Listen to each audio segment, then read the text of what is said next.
ask you a question, GPB. My question is, how do you know when you have enough money saved? Now, I don't like to do a lot. I like to just sit here and count my money. And in my opinion, you can never have enough. But that's what I want to know. Is there a way to figure out when is enough money and how much? Tell me, GPB. So I get this question all the time.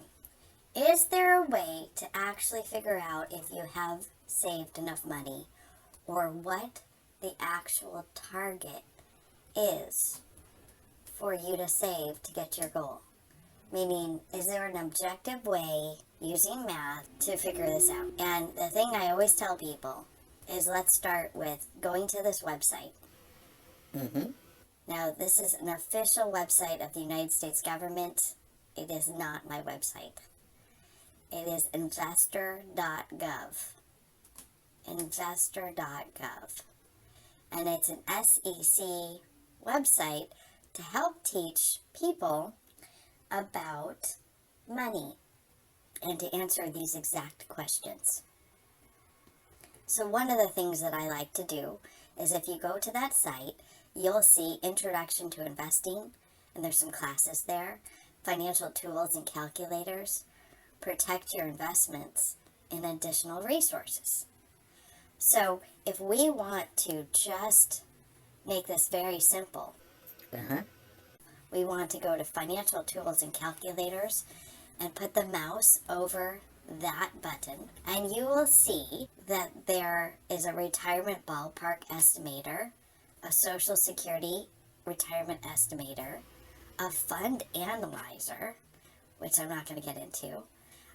But what I do want you to focus on is the calculators.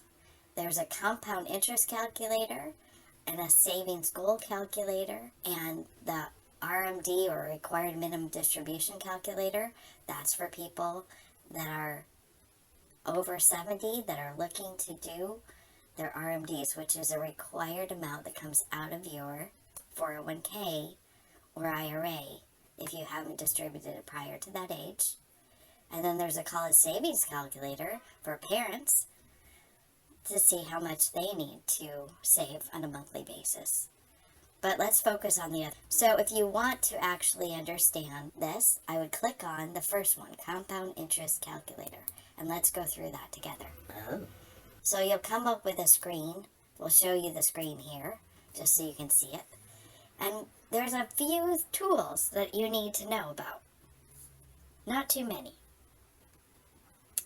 So let's go to investor.gov. Let's go under financial tools and calculators. Let's click on compound interest calculator. And then once you've done that, come back. Okay? Okay, now that you're on a page that looks like this, let's talk about it. Now this is a very simple calculator, but it's very effective because it helps explain the power of compound interest.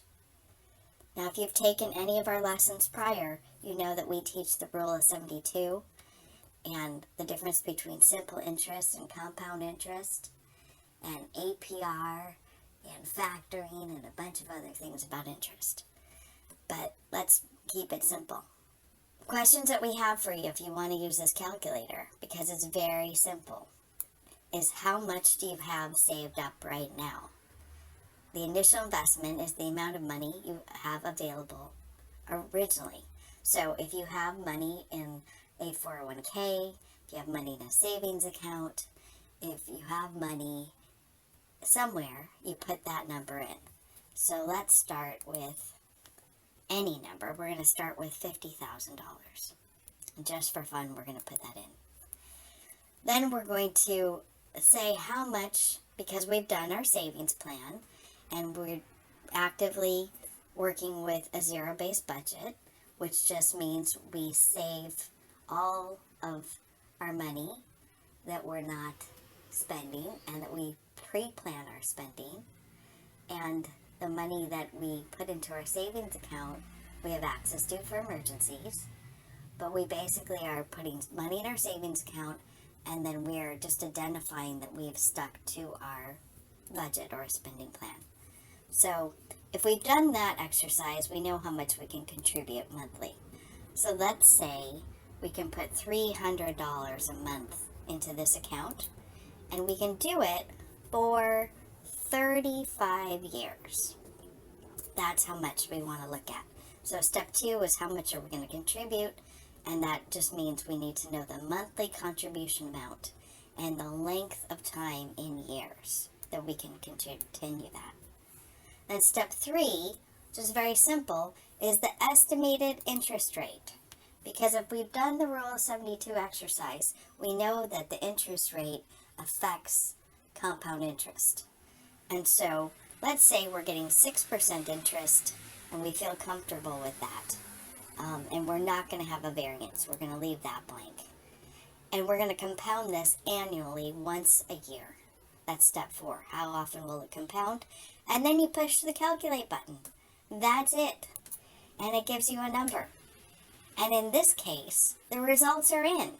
In 35 years, using this example, you will have $785,000 in your account from this example. It's pretty fantastic, isn't it? Wow. Wow, wow, wow. So if you just start with $50,000 and you add $300 a month for 35 years, which a lot of people work 35 years, you will not quite have $1 million, but almost $1 million. So when I tell people on my radio show that I know the formula to become a millionaire, this is it. In 5 minutes, I can teach anyone what the numbers are for them to become a millionaire. Now, whether they do that or not, meaning whether they take action or not, whether they end up saving the money or not, I can't always control that. But, in fact, I never can control that. But I can easily teach this in 5 minutes or less using this tool. So, let's go try it. Let's go to investor.gov. Let's click on Financial Tools Calculators, Compound Interest Calculator, and let's try it for ourselves. And then tell me how you did. All right, I'm listening. Oh,